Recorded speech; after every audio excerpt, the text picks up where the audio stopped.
Dale. Bueno, estamos grabando entonces. Bueno, buenas noches. Vamos a continuar lo que quedó de la última clase. Vamos a repasar tema importante, tema de examen, así que en el práctico van a poder sacarse y despejar dudas. Vamos a ver la parte de usos, la parte de la demanda. Pues en primera medida los vamos a clasificar. Esto lo vimos la última vez. Las definiciones son muy sencillas. Mírenlo, básicamente hay dos tipos, dos clasificaciones básicas, usos consultivos y no consultivos.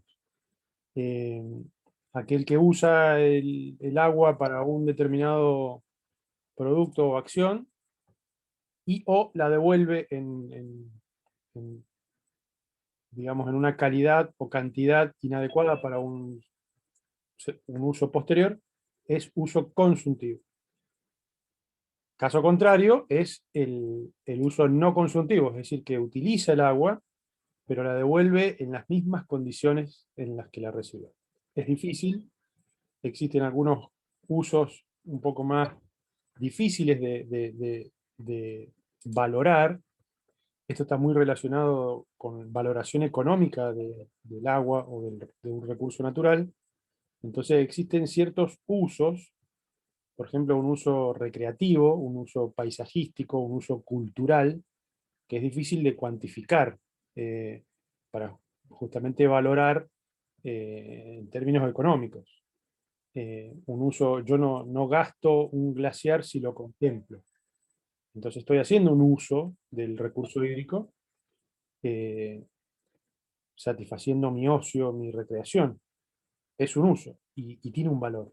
Eh, entonces, una gran diferenciación inicial, consultivo y no consultivo. Acá hay una clasificación un poco más desagregada, partiendo de estas dos grandes divisiones. Los usos consultivos principales va a ser el uso doméstico o municipal o domiciliario, el uso productivo de primera, eh, como la agricultura o la ganadería, digamos. Después un uso industrial podríamos separar, y ahí podríamos también diferenciar en industrias genéricas e industrias mineras o petroleras. Digamos, podríamos hacer esas tres grandes, digamos, divisiones porque existen diferencias, digamos, ¿no? Otro uso consultivo, la generación en energía térmica para refrigeración. Eh, y dentro de los usos no consultivos, también podemos tener las necesidades del hombre o la parte ambiental. Yo les dije la vez anterior que la gestión de la demanda ante una oferta fija constante es lo que es la clave, es lo que hay que perseguir, y para gestionar la demanda hay que básicamente coordinar, articular, dar gobernanza, término que vamos a desarrollar más adelante, de todos los stakeholders, los usuarios, los interesados que hagan uso de ese recurso. Entonces yo puedo poner en una mesa el sector privado, el sector público, representantes de uniones civiles, representantes de la industria, del comercio, todo que hagan uso de un recurso de un determinado lugar, pero tengo que entender que el ambiente también tiene que formar parte de una mesa de diálogo, ¿no? Tiene que haber alguien que vele por el ambiente, y es ahí donde aparecen las normas, las leyes ambientales, ¿no? Entonces, los usos consultivos los podemos dividir en necesidades antrópicas y necesidades ambientales. Y después se pueden dividir, léanlo con tranquilidad, las necesidades antrópicas en usos energéticos, por ejemplo. Eh, Entendemos que la generación hidroeléctrica es no consultiva. Se podría llegar a hilar fino e interpretar que el recurso hidroenergético no eh, es consultivo, porque podría llegar a alterar las condiciones físico-químicas del agua, aguas abajo de las turbinas, de la central, pero es hilar fino, digamos, ¿no? En líneas generales lo consideramos no consultivo. Después están todos los usos recreativos. Uno importante, la recepción de efluentes, ¿no? El agua como medio receptor de efluentes es una de las principales funciones que tiene, ¿no? Una de las 4 funciones principales: recibir y purificar, diluir la contaminación. Entonces, es un uso básico. Transportarlo también, profe. ¿Cómo? Aportar, Transportar los transportar. efluentes. Perfecto, perfecto, exactamente. Es el medio ideal para transportar justamente la contaminación. Bien, después todo lo que tenga que ver con el ambiente, la biodiversidad, la preservación. Estas definiciones, léanla tranquilos, son fáciles de entender, al igual que la definición de usos, ¿no? Es fácil, léanla tranquilos. Fíjense que siempre observen y lean, traten de indagar el enfoque del que escribe, digamos, ¿no? En este caso, este slide, esta presentación, está diciendo, eh, está clasificando o detallando el uso hidroenergético. Y fíjense cómo transmite. Está diciendo, compite con otros usos, pero no contamina, no consume, no produce residuos, permite satisfacer otros usos. Entonces, la primera parte es como que es esto no lo escribí yo, lo he sacado de algún lugar, pero digo, es obviamente un pro presa, digamos, ¿sí? En el tema de presas, embalses de grandes volúmenes, existen en el medio dos, digamos, rivalidades, ¿no? Los que están a favor y los que están en contra. Obviamente que los que están en contra van a decir que sí contamina, que sí consume, que sí produce residuos, que sí produce gases de efecto invernadero. Por otro lado, los pro-presistas van a decir que no, que es sustentable, que es renovable. Siempre va a haber una discusión con dos enfoques. Otros usos que no mencioné: la pesca, como como vía de comunicación, la navegabilidad. Un uso difícil de ver también es la protección contra inundaciones. Toda la infraestructura que se haga, estoy haciendo uso de una infraestructura que me protege de una adversidad. Entonces también estoy utilizando, eh, en forma ficticia, el agua que no pasa, porque tengo una obra que me protege. Esta figura indica, básicamente, de dónde proviene la fuente, digamos, de qué fuente proviene, en los distintos tipos de uso. En líneas generales, usamos casi 3/4 partes del agua proveniente de fuentes superficiales y un 20, un 25% de aguas subterráneas o de otras fuentes, secundarias. En el agua municipal, acá está indicando casi un 50-50. Esto es porque en la mayoría de las ciudades, la dotación de agua potable para la red, domiciliaria, proviene de fuentes de pozos de agua. No es el caso de Mendoza, porque Mendoza hace un uso casi similar al primer cuadro, casi un 75, un 80% de agua superficial y un 20 o un 10, tal vez 15, subterráneo para domicilio doméstico. En el uso agrícola, esta relación se mantiene acá en Mendoza, más o menos es un 75% superficial, por la gran red de canales que tenemos en Mendoza, más de 12.000 kilómetros de canales secundarios, de los cuales el 10% está revestido solamente, y un 25% proviene de, pozos, de agua subterránea. Este porcentaje, obviamente, es dinámico, depende de las condiciones climáticas. En épocas de sequía, el recurso subterráneo viene a complementar, la falta o la escasez de agua superficial, ¿no? Es importante saber eso, que se va moviendo. En uso industrial puede pasar al revés también, que una fuente gane a la otra. Acá está indicado un 88% superficial, generalmente con agua domiciliaria de red de agua potable, y un 12% de subterránea. ¿Se acuerdan que es agua fósil? ¿Quién me puede recordar?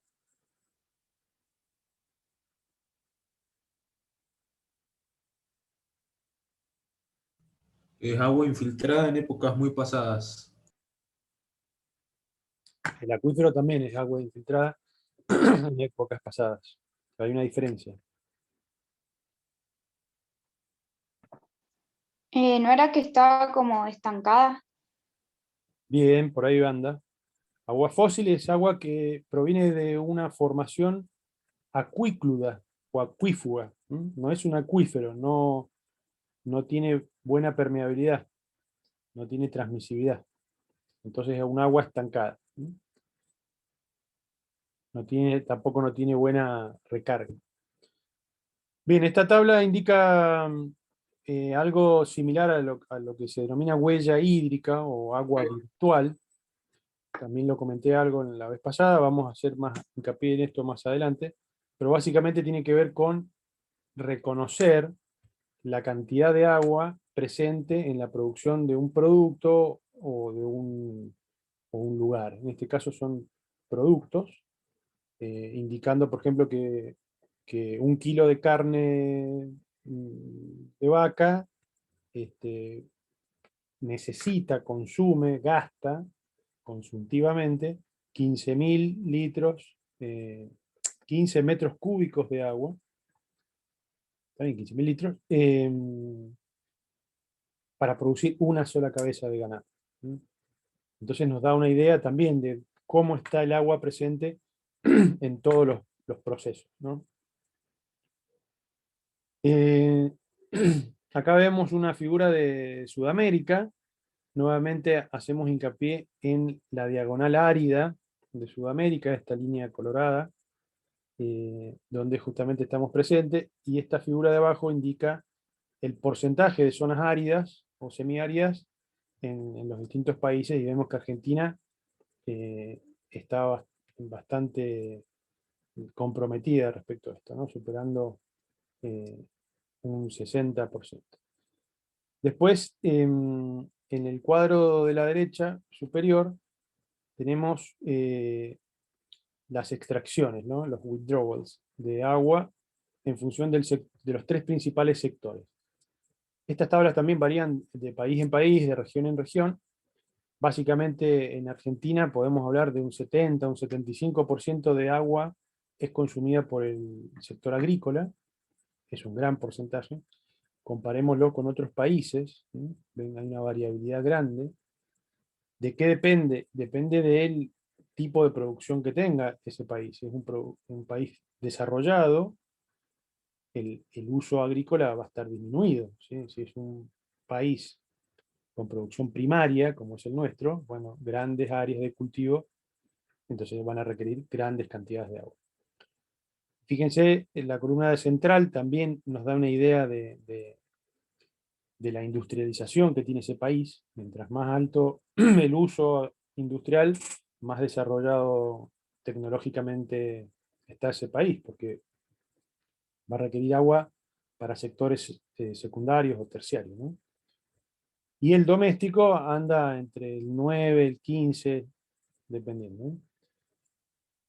A nivel sudamericano, podemos decir 60% agricultura, 20 industria, 20 doméstico. Perdón.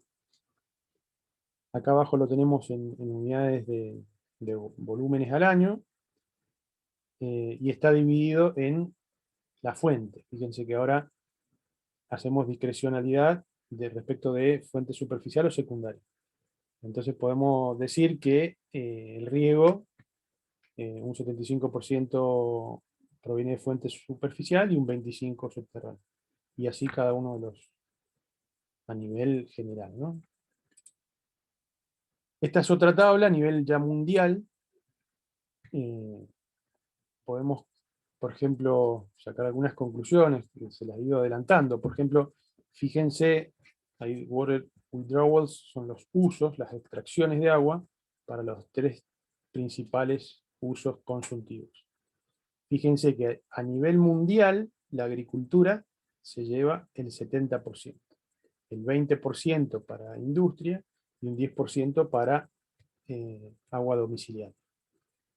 Y fíjense, Latinoamérica anda cerca de ese promedio, 71 de agrícola, 10 de industria. Fíjense que eso ya me está diciendo que está debajo del uso medio de agua industrial. ¿Qué quiere decir? Y que está en subdesarrollo, ¿no? Que no está presentando evidencias de industrialización, ¿no? Y esta última columna, que es interesante también porque nos va a dar una idea de la relación oferta-demanda. Este número nos está indicando qué porcentaje de uso en el total hace respecto de su oferta, ¿no? Entonces, por ejemplo, el uso de Latinoamérica es menor al 2% de su recurso natural total, ¿no? Ahí, por ejemplo, vemos ya en unidades, estos serán kilómetros cúbicos, esta oferta total, menos de casi 15.000 kilómetros cúbicos, y se utilizan 250. Entonces eso representa un porcentaje bajo. ¿Qué quiere decir? Y que tenemos más agua de la que necesitamos, ¿no? Si bien esta conclusión es muy, muy vaga, porque en realidad no estoy viendo la componente ni temporal ni espacial. Estoy viendo un resumen, un valor medio. Cuando hacemos foco en las distribuciones, en la disponibilidad temporal y en la distribución espacial del recurso, ahí vemos las problemáticas, ¿sí? Acá, bajando el foco, hacemos una mirada de Argentina. Estos valores al 2004 indican más o menos estos mismos valores. El riego se lleva el 71% del uso consultivo. Ganadero, el 9%, municipal o domiciliario, el 13%, industrial, un 7%. Y acá tengo la fuente. Superficial y subterránea se mantienen en esto, ¿no? 75% superficial para riego, 25% de pozo. Otra diferenciación que podemos hacer, fíjense que cómo estamos analizando la región, es decir, analizando el uso, estoy obteniendo conclusiones de dónde se está usando, ¿sí? En qué lugar, cómo está desarrollado ese lugar. Acá, si yo discretizo a nivel socioeconómico, los países más desarrollados van a consumir más, más agua industrial, más agua de proceso tecnológico. Acá fíjense que esta figura de torta del medio indica el uso de regiones con ingresos elevados, ¿no? El uso agrícola, fíjese cómo se deprime al 30% respecto de una zona con bajos ingresos, donde aumenta por encima de la media mundial, que eran 70-75. Fíjense, una zona con bajos ingresos utiliza el 82% para agricultura, cuando una zona con altos ingresos utiliza un 30% para agricultura y un 60% industrial. Y fíjense, el industrial de países de bajos ingresos, un 10%, ¿no? Y esto a nivel medio. Entonces, estamos haciendo conclusiones a la inversa. Ustedes en uno de los prácticos van a tener que indicar estos porcentajes, ¿no? En función de una región, de las características de una región que les toque por grupo. Ustedes van a definir cuánto. El práctico va a ser similar a que ustedes sean decisores, ¿no? Tomadores de decisión, que administren el recurso hídrico. Entonces, van a decir, vamos a tener tanto en agricultura, tanto porcentaje, tanto en industria, tanto en domiciliario, tanto en otros usos, porque mi lugar, mi comunidad, mi ciudad, mi provincia, mi país va planificada para este lado o tiene ciertas condiciones, ¿no? Después lo vamos a ver bien. Ingeniero, Sí, una consulta. Cuando dice uso doméstico, ¿es todo el agua potable, todo el uso que se hace en una vivienda, digamos? sí, correcto. Doméstico, municipal o domiciliario son similares. Bien, El gracias. uso que vos le das en tu casa para regar jardines, el auto, para bañarse, para tomar, para beber, para lavar, ¿no? Higienizarse, todo eso. Bien, y eso Ingeniero, lo toman igual en cada país, porque tengo entendido, creo, que acá si bien todo, o sea, inodoro, lo que sea, es potable, en otros países no tienen redes diferenciadas. Bien. Se toma igual, es doméstica. No, no, está muy bien tu aclaración. No conozco, ingeniero, aguantame un cachito. No conozco países que lo tengan bien diferenciado, digamos. Sería lo ideal, poder separar y utilizar el agua potable para lo que se requiera con agua potable y un uso secundario o un reuso para los otros. En nuestra región, en nuestro país, se considera uso doméstico, domiciliario eh, o municipal para hacer todos estos usos que yo te dije, ¿no? Pero es interesante tu comentario. Sí, ¿quién más me preguntaba? Fernando ingeniero, te hizo una pregunta. ¿tiene que ver también con la toma, de dónde se toma esa agua para uso doméstico? No, no, no. La fuente puede ser subterránea o superficial y va para el mismo uso, doméstico, ¿sí? No tiene nada que ver fuente con uso, ¿sí? Pueden haber combinaciones, ¿sí? Todos los usos pueden tener cualquier fuente, digamos. Bien, seguimos. Entonces, valores medios de Argentina y Mendoza: uso industrial menos del 10%, ganado menos del 10%, agrícola 70%, población cerca del 10-15%. Fíjense, eso a nivel Argentina, valores medios. Fíjense Mendoza. Mendoza, tendría que haber puesto la fuente ahí, pero la fuente es del ingeniero Morábito, un investigador ya jubilado del Instituto Nacional del Agua, que ha estudiado durante muchos años la eficiencia del riego agrícola. Fíjense los valores que se indican. Estos son valores relativamente nuevos, tendrán menos de 10 años de antigüedad, 8 años. Son vigentes todavía estos valores. Fíjense, el sector agrícola se lleva entre el 90 y el 95%. Esos son valores de hoy. Doméstico, municipal, de entre el 5 y el 7. Industrial, entre el 2 y un 5. Fíjense que hay una gran diferencia respecto a esta media del 75, ¿no? Y quizá aquí es donde tengamos que hacer foco en la mejora de la eficiencia, porque un punto que yo pueda bajar porcentual de esto implica mucho volumen, ¿sí? Respecto del uso domiciliario, algunos valores indicativos de Argentina: el 80% tiene agua potable, es un valor alto a nivel nacional. Este valor creo que es un poco mayor inclusive. Lo que me interesa que conozcan, más allá de acordarse de este número, que es un valor alto, 80, no llega al 90 en realidad. Uno de los objetivos de los planes hídricos a nivel nacional es dotar al 100% de la población argentina de agua potable. Estamos en los 90 por ahí, 89, 87. Lo que me interesa que recuerden siempre es la gran diferencia con el área servida con sistema cloacal, con una red domiciliaria de cloacas. Fíjense, 47%. Yo creo que también este valor está, es mayor hoy en día, pero no supera el 55%.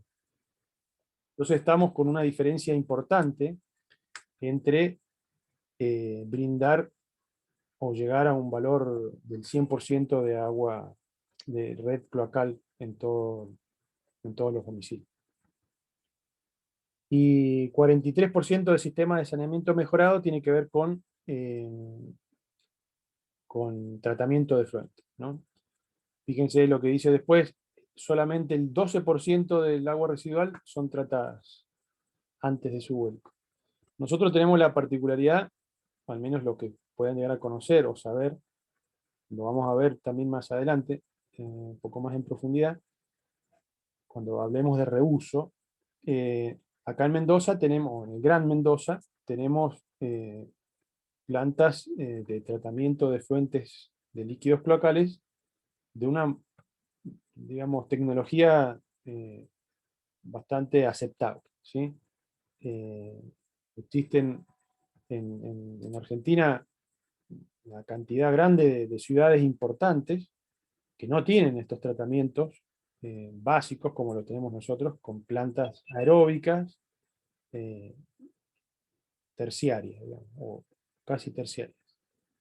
Y nosotros inclusive hacemos un reuso de ese agua tratada.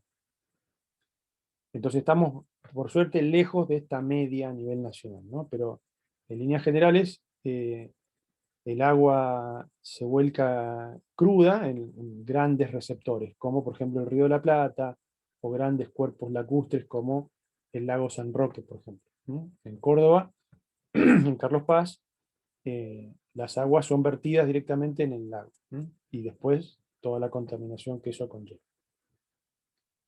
A nivel de producción, unos valores para que tengan idea solamente, todos estos valores que vamos a ir viendo son todos actualizables y quizá algunos no tan vigentes.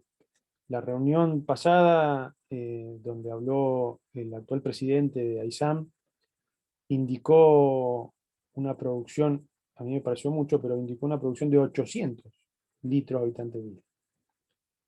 Y en el camino se pierden por conducción el 50%, o sea que realmente estamos gastando 400 litros por agua, litros habitante día, que es un valor que supera, que duplica el valor medio recomendado, ¿no?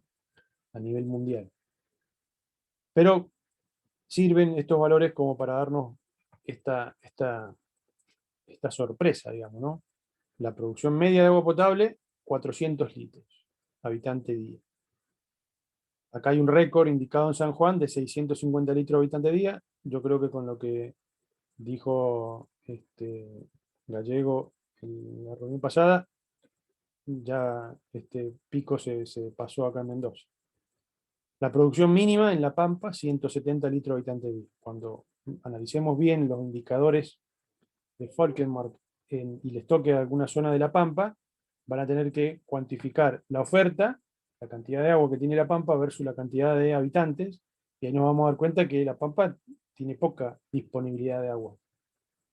Entonces puede tener poca producción de agua, ¿no? Y ahí está evidenciado.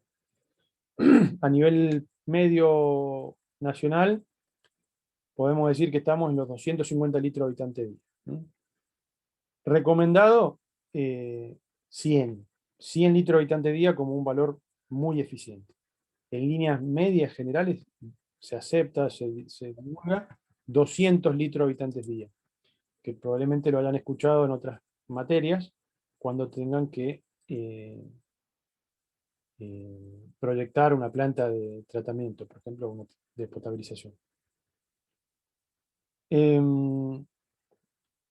Ahí está indicado en el área de Gran Mendoza, 320 litros habitante día, con estos picos, ¿no? 400, en función de el nivel socioeconómico. Fíjense que también es importante siempre diferenciar geográficamente, en función del clima, pero también sociodemográficamente, es decir, en función de su ingreso.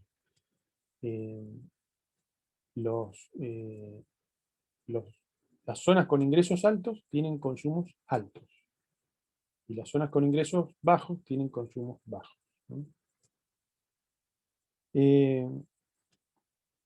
Después está indicado algo que les adelanté, el sistema de distribución, es decir, las cañerías enterradas que distribuyen el agua en las ciudades, generalmente tiene varias décadas, ¿no? de haber sido ejecutadas. Entonces su vida útil muchas veces ya está sobrepasada.